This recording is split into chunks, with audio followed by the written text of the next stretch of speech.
Salut Philippe. Salut Marie. Tu es là pour nous parler un peu du mouvement régénérateur. Comment toi tu en es venu à cette pratique-là? J'ai découvert ça chez mon père qui avait une bibliothèque assez fournie en ouvrages de philosophie orientale.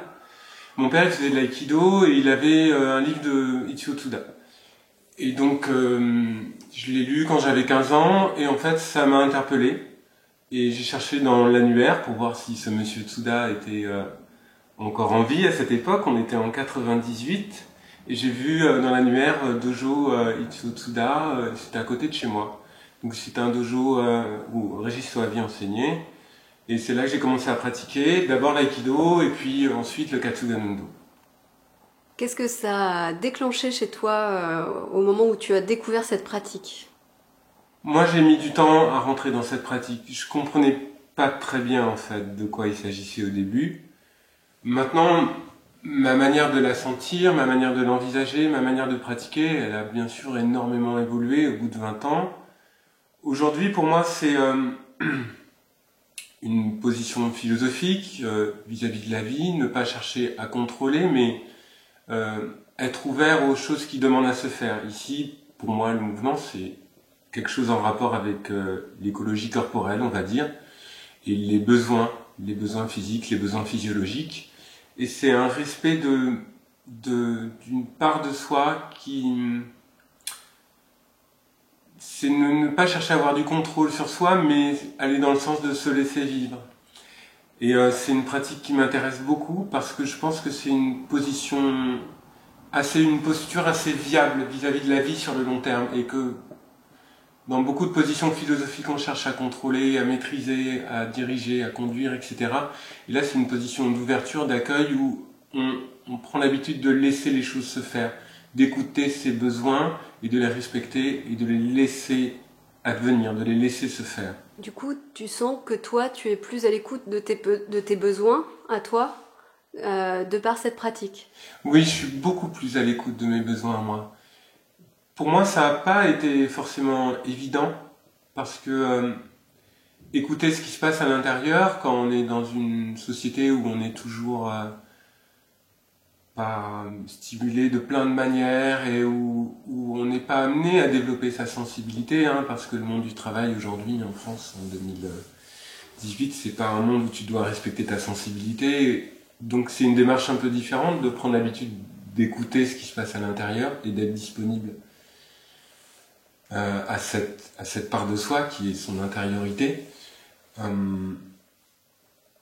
Et le mouvement, ça m'apporte énormément. Parce que le temps de silence et l'ambiance qui règne pendant les séances, elle est propice à la redécouverte de ce monde intérieur. Est-ce que pour toi, le mouvement régénérateur, ça se passe uniquement pendant les séances? Le Katsuga Nundo, c'est quelque chose qui se situe uniquement dans la séance où tu retournes à découvrir un monde en toi, ou est-ce que j'imagine que tu l'expands dans ta vie aussi? Comment ça se manifeste en fait? Alors oui, pour moi, le Katsuga Nundo, pour moi, c'est une pratique de fond. C'est une démarche dans la vie, au quotidien, à chaque instant. Pendant la séance, c'est un moment concentré où on est vraiment disponible à son intériorité. Mais après, on doit demeurer attentif à ça à chaque instant. Et il y a une phrase d'un évangile que j'aime beaucoup qui dit il faut veiller sans cesse et il faut toujours demeurer présent à cette intériorité. Et le Katsuga Nundo, c'est demeurer pendant la séance, on est totalement disponible à ces choses qui viennent de l'intérieur, qui sont des besoins, et on doit y demeurer disponible tout le long de la vie. Donc la séance elle-même du Katsuga Nundo, c'est une manière de se reconnecter un peu plus à la vie. Mais la vie, c'est tout le temps, quoi. Qu'est-ce qui a évolué pour toi au cours de toutes ces années de pratique? Tu dis que tu as commencé à 15 ans, aujourd'hui tu en as plus de 30, donc quelle évolution tu as sentie? Pour moi, ça a tout changé. Mais ça n'a pas tout changé, c'est pas que le Katsuga Nundo, parce que la pratique du Katsuga Nundo, il y a d'autres choses qui m'ont influencé. Dans la vie, on est influencé par des rencontres, par toutes sortes de gens et toutes sortes de choses, mais ça s'est combiné. Récemment, je m'étais intéressé aux pratiques du non-faire, mais pas les pratiques du non-faire orientales, mais les pratiques du non-faire dans toutes les cultures. J'ai vu quelqu'un qui jardinait en disant que dans son jardin, quand il jardinait, si une plante se plantait au milieu du chemin, bah, il décalait le chemin, il allait jusque-là. J'ai vu un Belge qui gérait un centre culturel en laissant le centre culturel aller comme il en avait envie. J'ai vu quelqu'un qui faisait du vin et qui laissait son vin mûrir comme il en avait envie, il faisait un vin délicieux, vers Montpellier.